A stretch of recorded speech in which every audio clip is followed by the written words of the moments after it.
میں سمجھتی ہوں کہ ہماری شاعری، جیسا کہ ڈاکٹر صاحب نے کہا کہ یہ صرف 75 سال کی بات نہیں ہے، ہمیں اس کی فکری بنیادیں اس سے پیچھے جا کے تلاش کرنا پڑتی ہیں. تو لیکن پاکستانی نظم کا چہرہ میں سمجھتی ہوں یہ قیام پاکستان کے بعد مختلف ارتقائی مراحل سے گزرتے ہوئے 80 کی دہائی میں آ کر واضح ہوتا ہے. وہ نشانات اس پہ نظر آنا شروع ہو جاتے ہیں جن کو اگر ہم ترتیب دیں تو پاکستانی نظم کے خط و خال ہماری سمجھ میں آتے ہیں. تو مجموعی طور پر اگر ہم دیکھیں تو جیسا کہ آپ نے کہا کہ سینسبلٹی کیا رہی ہے، تو سوال بھی یہی ہے کہ ہماری شاعری یا بالخصوص ہماری نظم میں وہ کون سے سوالات تھے جو اپنے قاری کے سامنے رکھے، یا اس کے رجحانات کیا رہے ہیں. تو میں سمجھتی ہوں کہ دو موضوعات گھوم پھر کر ہماری نظم میں نظر آتے ہیں. ایک تو بے مقامیت کا مسئلہ ہے، اس کا کوئی نہ کوئی شیڈ آپ کو نظر آ جاتا ہے، اور دوسرا شناخت کے سوالات. بہت سے دیگر موضوعات کسی نہ کسی حوالے سے انہی دو موضوعات کے آف شوٹس بنتے ہیں. اور جہاں تک بے مقامیت کا سوال ہے، اس کو آپ ہجرت بھی کہہ سکتے ہیں. ایک خطۂ زمین سے دوسرے خطۂ زمین کی طرف، کبھی انسان کے باطن میں ایک خواب سے دوسرے خواب کی طرف، انسانی تہذیب کے اپنے اگلے مدارج کی طرف، یا پھر کسی سماجی تغیر کے نتیجے میں مضافات سے بڑے شہروں کی طرف. تو یہ مسئلہ جیسے جیسے ہمارے شاعروں اور ادیبوں نے اس کو دیکھا وہ ہماری شاعری میں بھی آیا ہے. رہا شناخت کا سوال، تو مجھ جیسے ادب کے بہت سے طالب علم جو یہ سمجھتے ہیں کہ شناخت ایک معلق ذہنی رویے کے سوا کچھ نہیں ہے، اور دوسری غلط فہمی شاید یہ بھی ہے کہ شناخت کے ایک حوالے کی توثیق دوسرے تمام حوالوں کی تنسیق سے عبارت ہوتی ہے. تو انہیں میرا خیال ہے یہ سمجھنے کی ضرورت ہے کہ اپنے گرد و پیش سے گہری جڑت کے بغیر انسان کی شخصیت میں وہ ذہنی اور قلبی کشادگی آ ہی نہیں سکتی جو ہر طرح کے تعصبات سے بالاتر ہو کر اپنے قاری سے ایک شخصی سطح پر ہم کلام ہوتی ہے. اور اس کے لیے ضروری یہ ہے کہ آپ اپنی اجتماعی تشخص کے سرے تلاش کرنے کے لیے تاریخ کا کون سا تصور اپنے سامنے رکھتے ہیں. کیونکہ میں سمجھتی ہوں کہ شاعر اور ادیب تو تاریخ کو تخلیقی تناظر میں دیکھتے ہیں، جیسے کہ ڈاکٹر صاحب نے فرمایا. اور یہ ایک ایسا تناظر ہے جس کا کوئی نہ تو سیاسی عقیدہ ہوتا ہے، نہ مذہب ہوتا ہے، اور نہ ہی کوئی نظریاتی مسلک ہوتا ہے. اور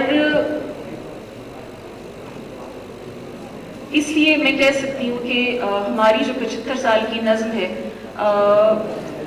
اس کو آپ تاریخ کے حاشیے پر نہیں رکھ سکتے. تاریخ اس کا حاشیہ ضرور ہو سکتی ہے.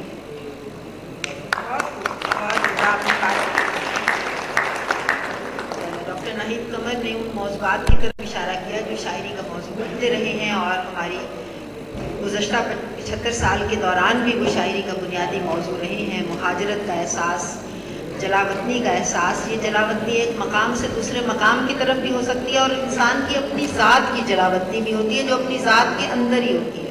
انسان خود بھی ایک مقام سے دوسرے مقام تک پہنچ جاتا ہے اور اپنی بچھڑے ہوئے وجود کی تلاش میں رہتا ہے. اسی طرح بے مقامیت کا احساس انہوں نے بتایا، بہت اہم موضوعات کی طرف اشارہ کیا. جب ہم اردو شاعری کی بات کرتے ہیں تو ایک سوال ہمیشہ پیدا ہوتا ہے کہ اردو شاعری صرف پاکستان میں نہیں ہو رہی. پاکستان کی باہر دوسری جگہوں پر بھی اردو شاعری پنپ رہی ہے، پھول پھل رہی ہے، مشاعرے ہو رہے ہیں، شاعری کہی جا رہی ہے، کتابیں چھپ رہی ہیں. تو وہ شاعری جو پاکستان کی جغرافیائی سرحد سے باہر ہو رہی ہے، اس کی نمائندگی کے لیے ہمارے پاس وکیل انصاری صاحب موجود ہیں، امریکہ سے تشریف لائے ہیں اور بہت اچھے شاعر ہیں. ان سے میں درخواست کروں گی کہ وہ اس حوالے سے بتائیں کہ پاکستانی جو پاکستان سے باہر رہ کر شاعری کر رہے ہیں وہ اس مرکزی دھارے سے کس حد تک جدا ہیں یا کس حد تک ملے ہوئے ہیں، یا آپ کیا سمجھتے ہیں اس بارے میں؟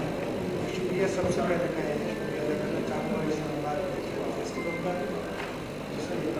آپ لوگوں سے مخاطب ہوں. دیکھیے، شاعری یا تمدن ایک ایسی چیز ہے کہ ایک جگہ پہ قیام نہیں کرتا. اب جیسے جو حوالہ آپ نے دیا کہ میں یہاں سے دور گیا اور دوسرے ملکوں میں کیا ہو رہا ہے، تو یہ ضرور ہے کہ جب پاکستان کا قیام عمل میں آیا تو سب یونائٹڈ نیشن قائم تھی، اور یونائٹڈ نیشن کے حوالے سے میں 2 آدمیوں کا نام دوں گا. بخاری پطرس صاحب وہاں موجود تھے نیو یارک میں، اور نعمان راشد صاحب موجود تھے. تو شاعری تو ہماری وہاں پہنچی، لیکن کیا شاعری اسی طرح پہنچی؟ تو دیکھیے یہ ہے کہ جو بھی یہاں سے جاتا ہے تو میرا خیال ہے کہ 2 بکسے لے کے جاتا ہے اور چند خواب لے کے جاتا ہے، لیکن شاید ایک بکسے میں اس کا تمدن ہوتا ہے، اس کی تہذیب ادب ہوتا ہے. اور سارے جا کے جب وہ ایک وقت میں جا کے جب وہ اس مقصد کو ہوتا ہے تو یاد آتا ہے کہ میں کچھ چھوڑ کے آیا ہوں لیکن کچھ ساتھ لایا ہوں، آؤ دیکھیں اس کو پالش کریں. تو اس طرح شعر و شاعری. نیو یارک کا ایک واقعہ بتاؤں گا. 1988 میں کیفی آدمی صاحب ایک مشاعرے کی صدارت کرتے، اس صبح 4 بجے ان کا وقت آیا اور ہال بھرا ہوا تقریباً 800 آدمیوں سے. تو عجیب انہوں نے جملہ کہا کہ جناب والا میں نے اپنی زندگی میں لکھنؤ سے لے کر لاہور تک اور کراچی سے لے کر حیدرآباد دکن تک شاعری کی ہے، لیکن آج جو نیو یارک کے لوگوں کو میں نے دیکھا صبح 4 بجے تک بیٹھے ہوئے ہیں تو میں کہہ سکتا ہوں کہ نیو یارک ایک مغرب کا لکھنؤ بننے جا رہا ہے. اور شاید وہ ایسی قبولیت کی گھڑی تھی کہ وہ بنا.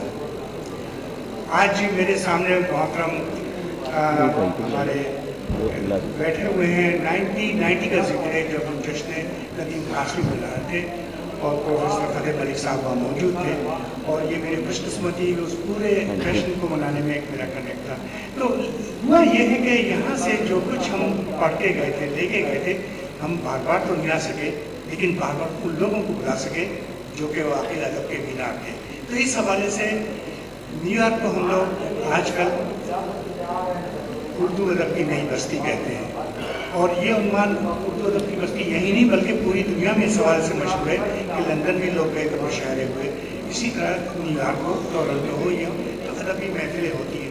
اور یقینی طور پر جو مرکز ہیں، جو مراکز ہیں، خاص طور پہ آپ دیکھیں لاہور ہے، کراچی، اسلام آباد ہے، دکن نہیں ہے، وہاں سے لوگ مسلسل آتے رہے، اور اس طرح وہاں بھی ایک ادب کا ایک ایسا کلچر پیدا ہوا ہے جو بڑی اچھی شاعری ہوئی ہے. 1988 سے جیسے میں نے ذکر کیا، مجھے یاد ہے کہ عالمی مشاعرے ہونا شروع ہوئے، اور کوئی شاعر شاید میں نہیں سوچتا وہ ہندوستان پاکستان کا ہو. اور خاص طور پہ یہاں بیٹھے ہوئے ہیں ہمارے محترم جناب افتخار عارف صاحب بیٹھے ہوئے ہیں. کتنی مرتبہ ان کا آنا ہوا، کتنے خوبصورت مشاعرے محترم بھی پچھلے سال بھی وہ موجود تھے یہاں پہ. تو وہ یہ کہ اس اردو جو آب حیات کی کر ہے کہیں نہیں بنی، ان ملکوں میں بھی یہ ہو رہا ہے. میں ذرا سی ایک دفعہ اور جاننا چاہوں گا، اسد ندیم سعید کی بات کو ذرا سا آگے بڑھاؤں گا کہ جب ہم نے کہے پاکستانی شاعری کے 75 سال، تو یقین طور پر آپ وقت میں تو نہیں کر سکتے تھے، لیکن یہ ضرور ہوا ہے کہ تھوڑا سا میں یہ دیکھنا چاہتا ہوں کہ 1857 میں، جس کو کچھ لوگ غدر کہتے ہیں اور کچھ لوگ اس کو یہ بھی کہتے ہیں کہ جنگ آزادی، وہ شاعری کا اور وہ جو مزاحمتی شاعری کا ایک دور شروع ہوا ہے، وہ دور چاہے وہ کتنا زور کیا وہ شعر میں بھول رہا ہوں. تو بہرحال یہ کہ ہر موقع پہ ہر جگہ پہ اردو شاعری جو ہے پوری کی پوری تحریک ہندوستان جو آزادی ہے اس میں شاعری کا بہت بڑا کمال ہے. اردو شاعری کا آج لشوا اس کمال کے اندر وہ پاکستان میں بھی ورثے میں ہمیں ملی وہ شاعری، وہ کہ ہم وہاں نہیں پہنچ سکے جہاں اردو شاعری کو لے کے جانا چاہتے تھے، کچھ پابندیوں کی وجہ سے، کچھ اور بھی مسائل ہیں، لیکن شاعری جو ہے وہ اپنے آپ کو خود کہلواتی ہے، خود اپنے آپ کو نکلواتی ہے. اور آپ اس چیز کو جو قدرتی آپ کے اندر موجود ہے اس کو آپ نہیں روک سکتے. لہٰذا چاہے وہ کلر ثقیل ہو، نیو یارک ہو، انڈیا ہو، پاکستان ہو، وہاں بھی اشد نصر وہی شاعری، وہی ادب. اور بہتر آج 75 سال، میں 50 سال سے امریکہ میں ہوں، تو میں یہ کہہ سکتا ہوں کہ یقینی طور پر پھل پھول رہے ہیں یہ سب. شکریہ. بہت شکریہ، آپ نے بہت اچھے طریقے سے بتایا کہ اردو کی جو نئی بستیاں پاکستان کی جغرافیائی حدود سے یا ہندوستان کی جغرافیائی حدود سے باہر آباد ہیں، ان کے ہاں بھی، وہاں پر بھی شاعری کا چلن ہے اور وہ بھی اپنی روایت سے اسی طرح جڑی ہوئی ہے. تو ظاہر ہے ہم سب سمجھتے ہیں کہ شاعری کا ایک پہلو تو آفاقی ہوتا ہے. دنیا بھر میں کہیں پر بھی کسی زمانے میں رہنے والا شخص بھی ایک اچھے شعر سے اسی طرح لطف اندوز ہو سکتا ہے جس طرح اس زمانے کا شخص جو جس زمانے میں وہ شعر کہا گیا. لیکن اس کے ساتھ ساتھ شاعری کا ایک پہلو زمانی اور مکانی بھی ہوتا ہے، یعنی اس کی زمانی اور مکانی، اس کا سیاق و سباق بھی ہوتا ہے. اس سیاق و سباق کے حوالے سے ہم دیکھتے ہیں کہ بعض زمانوں میں بعض مقامات پر شاعری کے مخصوص رجحانات پنپتے ہیں اور اسی زمانے میں دوسرے مقام پر ایک مختلف رجحان پنپ رہا ہوتا ہے. جیسے قیام پاکستان کے بعد پاکستان میں رہنے والی شاعری کا طرز احساس ہندوستان میں ہونے والی شاعری کے طرز احساس سے کہیں نہ کہیں مختلف ضرور محسوس ہوتا ہے, پہچانا جا سکتا ہے. ان بنیادی آفاقی مسائل کے علاوہ جب ہم تمدنی زندگی سے اس کا تعلق جوڑتے ہیں, جب ہم اپنی سماجی زندگی سے اس کا تعلق جوڑتے ہیں, تو سماج کا اختلاف ہماری طرز احساس کے اختلاف پر بھی نظر آتا ہے. ہمارے درمیان بہت ہم استاد اور اساتذہ موجود ہیں, جناب پروفیسر احسان اکبر صاحب. پروفیسر احسان اکبر صاحب سے میں یہ پوچھنا چاہتی ہوں کہ ان 75 برسوں میں اصناف نے جو سفر اختیار کیا ہے اس پر کوئی روشنی ڈالیے کہ قیام پاکستان کے وقت جو اصناف اردو شاعری میں زیادہ معروف تھی, مقبول تھی, کیا آج بھی وہی اصناف نوجوان نسل میں مقبول ہیں یا ان میں کوئی تبدیلی آئی ہے, اور اگر تبدیلی آئی ہے تو کس حوالے سے؟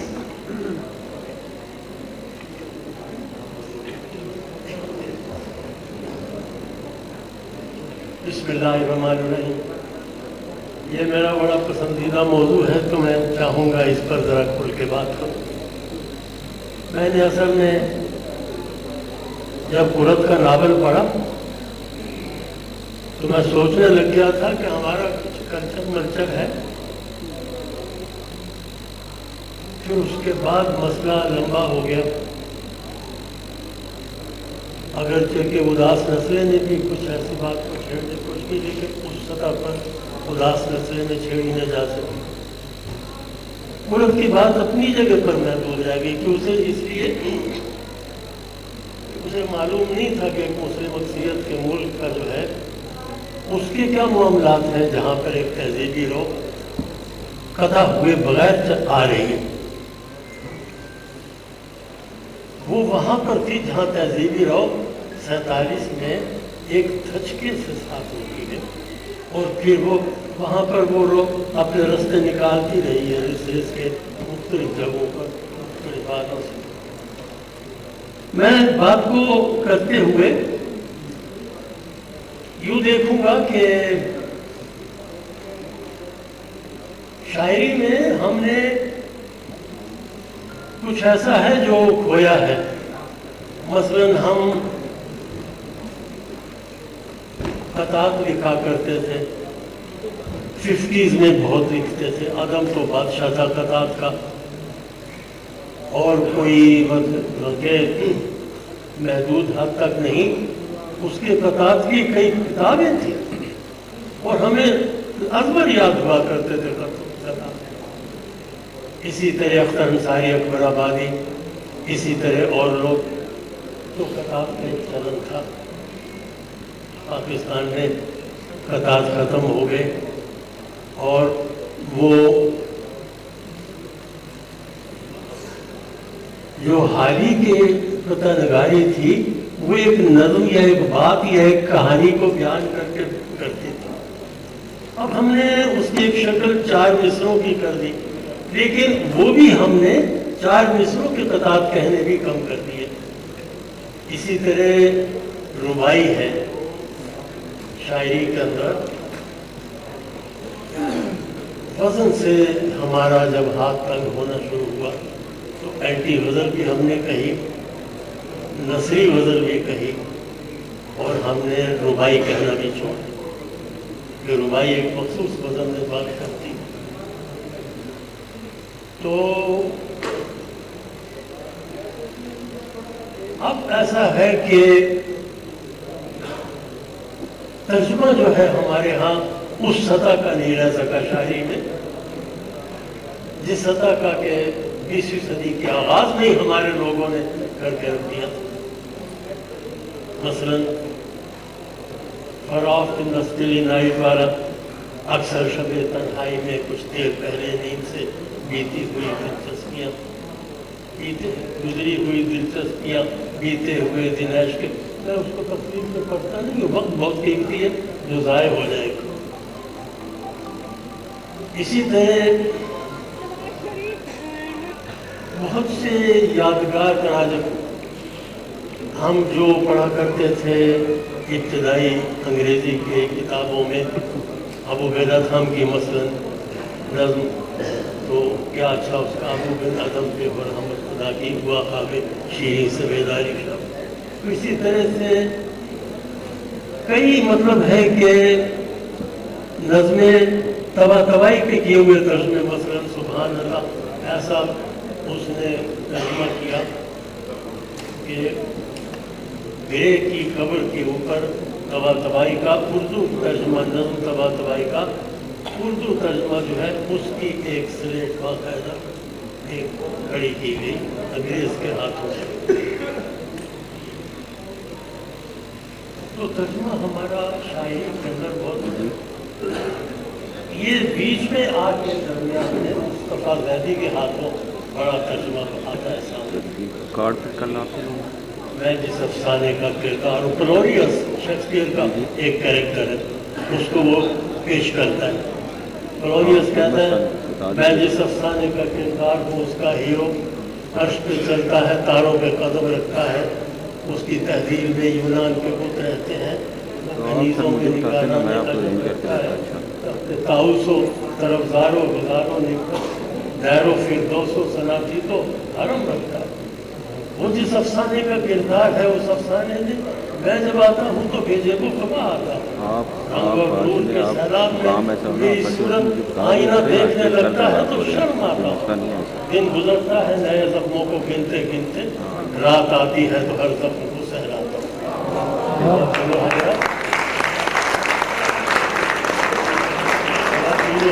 چلے ٹھیک ہے، میں ادھر سے جانا ہے، میں نے یہ ترجمہ لفظی نہیں ہے، ایک اداکارانہ ترجمہ ہے، شاعرانہ ترجمہ ہے، ترجمہ ہے.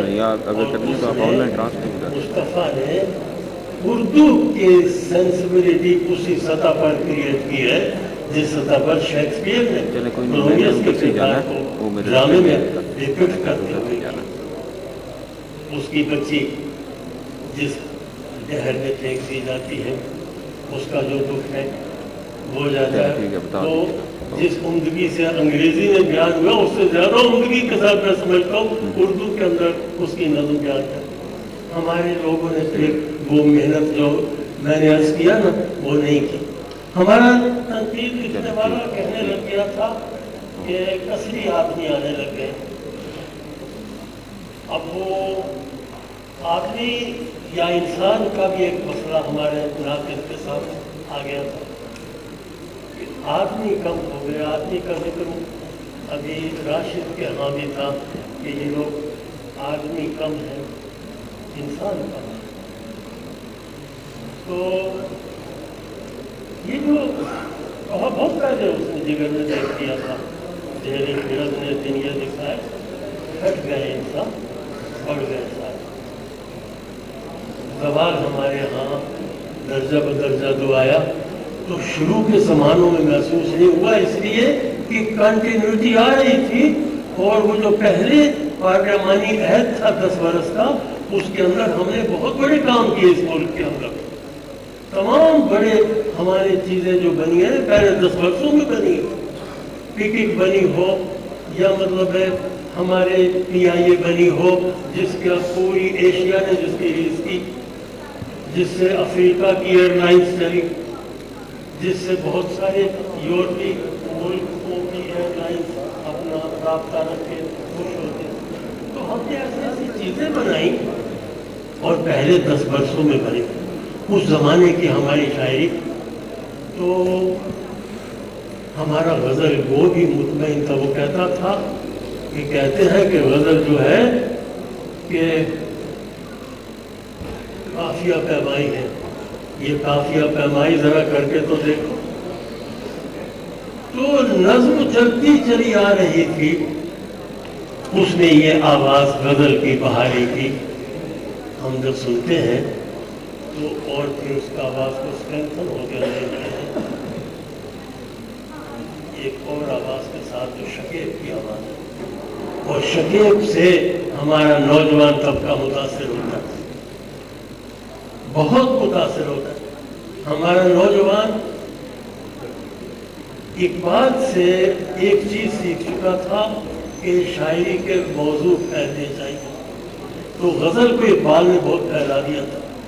تو ہمارے نوجوان نے اقبال کا یہ طریقہ تو پسند کیا کہ غزل کو بہت سارے موضوع پر پھیلنا چاہیے، غزل صرف چوما چاٹے نہیں ہونی چاہیے.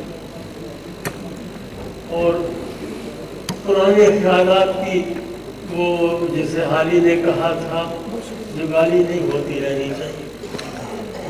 تو بڑی ذہانت کے ساتھ ہمارا شاعر آگے چلتا ہے. اور اب وہ غزل کے اندر ایک پھیلاؤ یہ آتا ہے کہ ہمارا شاعر اپنے ارد گرد کے ماحول کو پیش کرتا ہے اور غزل کو ویلیو دیتا ہے.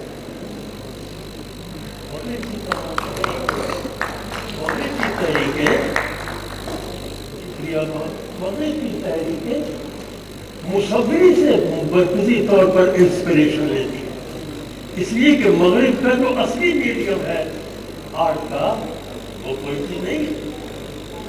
ان کا اصل میڈیم جو ہے وہ ناول نگاری بھی نہیں. اگر دنیا پہ عظیم الشان ناول لکھے سب بڑے ناول نہیں. ان کا جو اصل میڈیم ہے، جو مرکزی میڈیم ہے، وہ مصوری ہے، جس کے اندر وہ اپنے کرائسٹ کی تصویر بناتے ہیں، ہولی مریم کی تصویر بناتے ہیں، اور جس کے اندر وہ ایک دوسرے کو کمیونیکیٹ جذبے اسی طرح کرتے ہیں جس طرح سے فائن آرٹ کے اندر ہم کمیونیکیٹ کرتے ہیں. اب مصوری کی جو تحریکیں تھیں انہوں نے ہماری نظم کو بہت دیر تک اپنے پیچھے لگایا. 55 تک میں دیکھتا ہوں ہماری نظم جو ہے مغربی نظم کے پیچھے کبھی امپریشنزم کے پیچھے چلتی ہے، کبھی ریئلزم کے پیچھے چلتی ہے، کبھی سرریئلزم کے پیچھے چلتی ہے.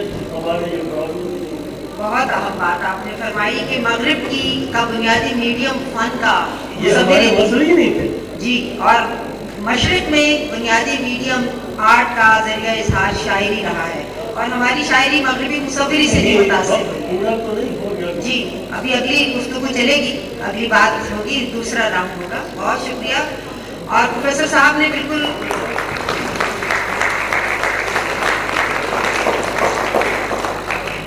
بجائے اشارہ کیا کہ عروج سے ناواقفیت، بہور سے اوزان سے ناواقفیت ہونے کی سبب اردو شاعری میں اب نوجوان نسلوں میں وہ ان روایتی یا پرانی اصناف کی طرف توجہ نہیں ملتی جو پہلے ہمارے ہاں نمایاں تھی. ایک اور چیز جو شاعری میں بہت اہم ہوتی ہے وہ یہ کہ ہماری اردو شاعری کی روایت شاعری سنانے کی نہیں ہے، مشاعرے کی روایت نہیں ہے.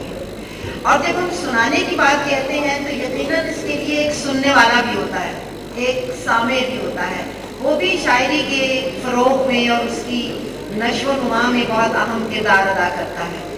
تو کیا 21ویں صدی کی شاعری کو ویسا ہی سامع میسر ہے جیسا آج سے 75 سال پہلے مثلا فیض صاحب کو میسر تھا، یا نور میم راشد تو خیر مشاعرے کے شاعر نہیں تھے لیکن قاسمی صاحب تھے، ناصر قاسمی تھے. تو کیا ان شعراء کو جیسے سامعین میسر تھے آج ہمارے شعراء کو، نوجوان شعراء کو ویسے ہی باذوق اور شعر کی سمجھ بوجھ رکھنے والے سامع میسر ہیں یا نہیں؟ اصغر ندیم سید صاحب سے میں پوچھنا چاہوں گی. جی، اس کا جواب میں ابھی دیتا ہوں. بہت اہم بات ہے آپ والی، لیکن جو احسان اکمل صاحب نے بات کی ہے اس میں بڑی گنجائش ہے. ایک بات کی انہوں نے بڑی اچھی بات کی کہ مصوری کی تحریکوں سے ہمارا شاعر انسپائر رہا. میں فلم پڑھاتا ہوں تو میں جب فلم کی تاریخ پڑھ رہا تھا، عالمی تاریخ، تو اس میں ایک جگہ آ کے میں چونکا. تو اس میں ادر وے راؤنڈ تھا. فرانسیسی مصوروں نے ایک بات لکھی، اور یہ دور ہے 1910 سے 1920 کا. ابھی ہمیں یہاں کالونیل پیریڈ تھا اور ہم نہیں جانتے تھے کہ سوریلسٹک ٹیکنیک کیا ہے یا کیا ہو سکتی ہے. ہمیں ہمارے کولونائزر نے ہماری آنکھوں پہ پٹی باندھ رکھی تھی کہ شاید کوئی علم یا فن فرانسیسی میں بھی ہے، جرمن میں بھی ہے، رشین میں بھی ہے. تو ہم صرف اور صرف گورے کو انگریزی کے نقطہ نظر سے دیکھ رہے تھے. تو